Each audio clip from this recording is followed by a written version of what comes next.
I'd just like to say, as we look back 65 years to the start of the Korean War, today, as the anniversary, I think it's very appropriate to look at unification.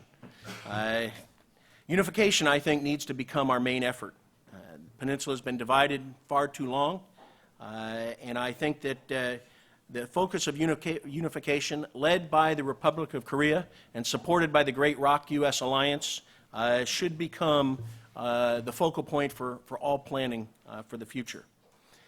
I think unification is the only way we're going to see an end to the North Korean nuclear program, as well as an end to the crimes against humanity that are being perpetrated by the Kim family regime against the Korean people who are living in the North. I chose those words deliberately, the Korean people living in the North. I think it's very important that we realize that what all Koreans know, that they're only one Korean people. And it's time that all Korean people be liberated, and those living and surviving in the North, so that they can join their brothers and sisters in the South who are thriving in freedom, while the Korean people living in the North are surviving. So with that, I'd like to extend a hearty welcome to everyone. I think we've got some great panelists, great subjects, and so at this time I'm going to turn it over to my good friend, the Executive Director of the Committee for Human Rights in North Korea, Greg Skaratu. Thanks. Professor Maxwell, thank you very much. We are very grateful for your graciously hosting this conference here today. And distinguished ladies and gentlemen, thank you so much for joining us. This is the second time the Committee for Human Rights in North Korea co-hosts this annual event with the International Council on Korean Studies, Korea Economic Institute. It's a great privilege to be co-hosting this year with the Center for Security Studies at Georgetown University. We are truly blessed to have the generous support of the Philip and Patricia Build Asian Securities Fund and the Korea Foundation as well. I have to tell you that our organization has kept very busy for the past few months and years. This is the organization that first proposed the establishment of a UN Commission of Inquiry on North Korean human rights. We worked very closely with the UN COI. Our reports were quoted 20 times in the long version of the UN COI report. Our co-chair of the board, Dr. Roberta Cohen, is here today. She will be on the first panel. All of our board members have made critical contributions to our research and our work.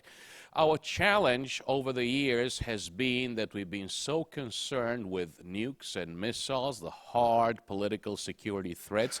I have to say that this partnership has been based on vision.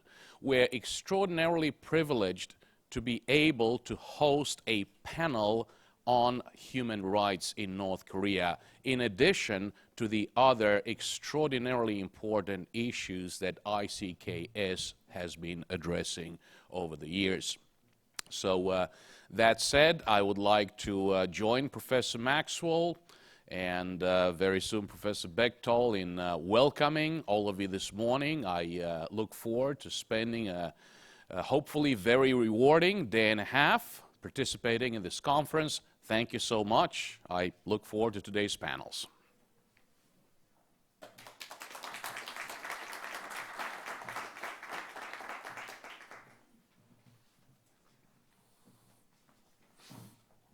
Good morning. Welcome. I'd like to congratulate the organizers of this seminar for taking on a very important and a very big topic in a very comprehensive way. A good opening question, and one we'll be able to answer better at noon tomorrow, is whether it's worth talking about Korean unification.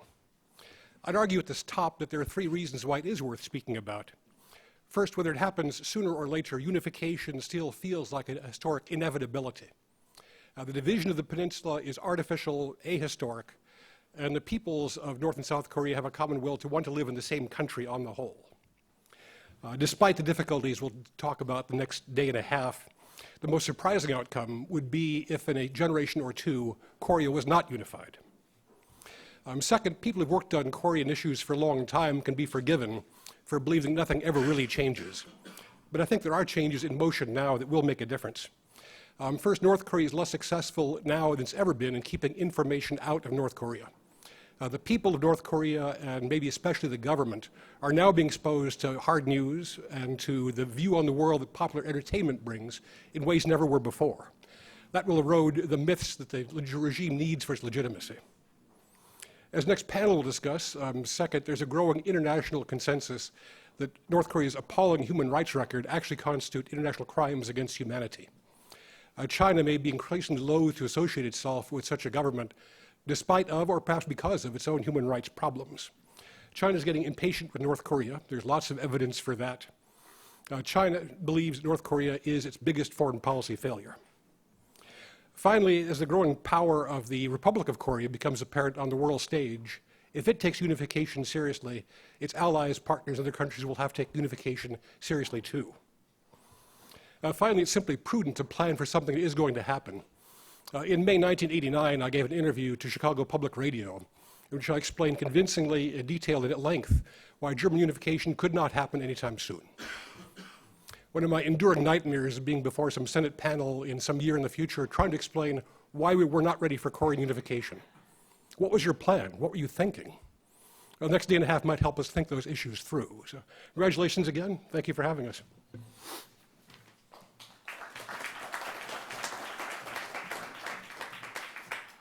Hello, everybody. My name is Bruce Bechtel, and I'm the president of ICKS, the International Council on Korean Studies. It's a rotating job, so at our future conferences, you could see another guy up here, a guy even goofier looking than me. But we're really happy to have you here, and if you've looked at your agenda that was printed up by Dave Maxwell and his folks here at the Center for Security Studies, you're going to see we have some pretty special people giving papers and serving as discussants on our panels and moderators on our panels. So I think you're really going to enjoy our conference. So two things I got to get out of the way, then I'll sit down so you can really enjoy the people that are here to get things rolling in Korean studies. The first thing is I'd like to thank the One Korea Foundation. I'd like to thank HRNK, and I'd like to thank KEI and the Korea Foundation for helping us with this conference. This conference is held at Georgetown this year, which is a special place, as you all know. And so this year, especially, I'd really like to thank Dave Maxwell and his outstanding staff. We're having this live streamed. You see these great facilities. You had free breakfast. So I'd like you to give the Georgetown folks a hand, if you would. The second thing I'd like to do is just tell you a little about our organization. ICKS was co-founded by two gentlemen sitting in the back, Soon Paik and Hugo Kim. It was then, and it is now, an organization comprised largely of professors and scholars and people who run NGOs like Greg Scarletou. He's on our board. We have one goal and one goal only, and that's to educate Americans about Korean studies. And we do that by publishing an academic peer-reviewed journal twice a year and by having these annual conferences. And I got to tell you, we really enjoy it, and I've learned a lot from the guys on the board, most of whom are a lot smarter than me and don't live in Texas. So thank you for coming. I think you're going to enjoy this, and with that, let's start the panels.